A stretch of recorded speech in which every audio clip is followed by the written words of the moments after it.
کہتے ہیں ایک بادشاہ تھا، وہ کسی پہ خوش ہو گیا تو اس نے اس کو کہا کہ تم میرے محل میں داخل ہو جاؤ اور شام تک جو میرے محل سے تم اکٹھا کر سکتے ہو تم اس کو جو ہے وہ اپنے لیے لے کے جا سکتے ہو۔ تو وہ جب محل میں داخل ہوا اس نے دیکھا کہ انواع و اقسام کے کھانے ہیں، طرح طرح کی چیزیں ہیں اور عالی نصب بستر لگے ہوئے ہیں، گو تکیے لگے ہوئے ہیں اور ہر طرح کی انسانی طبع کو لبھانے والی چیزیں موجود ہیں، نفس کے تلذذ کے لیے سارے سامان موجود ہیں۔ تو وہ گیا اور اس نے انواع و اقسام کے کھانے کھائے اور کھانے کھا کے اور مختلف وہاں انواع و اقسام کے مشروبات پیے اور ایک گاؤ تکیے سے ٹیک لگا کے ان نظاروں کو دیکھنے لگا۔ ایسی مستی چڑھی کہ آنکھ لگ گئی۔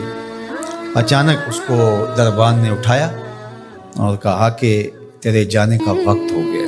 اب جب وہ واپس نکل رہا تھا تو حسرت سے روتے ہوئے جا رہا تھا کہ میں نے عیش و عشرت میں یہ وقت گزار دیا، کچھ نیند میں گزار دیا، اور جب وہ گزر رہا تھا تو قیمتی ہیرے، لال موتی، پکھراج کیا راستے میں بکھرے پڑے تھے۔ اور ایک دوسرے شخص کو داخل کیا تو اس نے ان لذت انگیز چیزوں کی طرف توجہ نہیں کیا، سب سے قیمتی چیزیں وہاں سے اٹھائیں اور جھولی بھری اور اپنے وقت مقررہ پر وہ واپس ہوا۔ تو اس دنیا کے محل میں ہم داخل ہوئے ہیں، ایک دروازے سے دوسرے دروازے سے نکلنا ہے۔ یہاں تلذذ کے سامان بھی ہے اور یہاں قیمتی چیزیں بھی ہے جو یہاں سے لے جا کے ہمارے لیے قیمتی ہوں گی، اور اس نے سمجھا کہ بس ایک دن میں یہاں جو کھانا ہے کھا لو، زہرۃ الحیات دنیا سے کہتے ہیں۔ اور دوسرے نے کہا کہ یہاں تو بھوک کاٹ کے جیسے بھی تو میں جہاں جا رہا ہوں تو یہاں سے جتنی قیمتی چیزیں اٹھائی جا سکیں اس کو اٹھا کے وہاں کے لیے لے جاؤں۔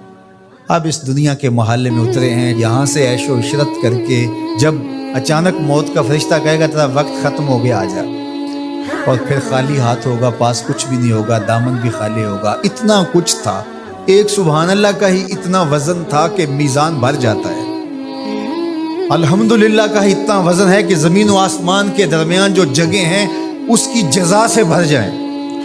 لیکن ہم دنیاوی تلذذ میں رہے اور تھوڑی سی زندگی تھی، جب فرشتے نے جھنجھوڑا تو آنکھ اس وقت کھلی اور یہ کیا کر دیا ہم نے۔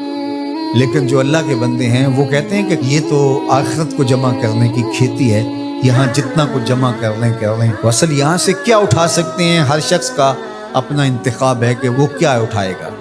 اپنے لیے وہ ابدی چیزیں اٹھائے گا جو ان کے لیے ختم نہیں ہوں گی، یا وہی کھا کے وہی چھوڑ کر کے اور اچانک مستی میں چلا جائے گا اور پھر فرشتہ اس کو جھنجھوڑ کے کہے گا اٹھ تیرا وقت پورا ہو گیا ہے۔ اللہ اکبر۔ فرمایا ہر شخص جب صبح کرتا ہے تو اپنی سانسوں کے ذریعے سے کچھ خریدتا ہے۔ اب اس کی مرضی ہے، چاہے آزادی خرید لے، چاہے گرفتاری خرید لے، چاہے خیر حاصل کر لے اور چاہے شر حاصل کر لے۔ وہ آخرت کا کیا سودا خریدتا ہے یا دنیا کا سودا خریدتا ہے، اس کے بعد جب آنکھ کھلتی ہے تو پھر سمجھ آتی ہے کہ میں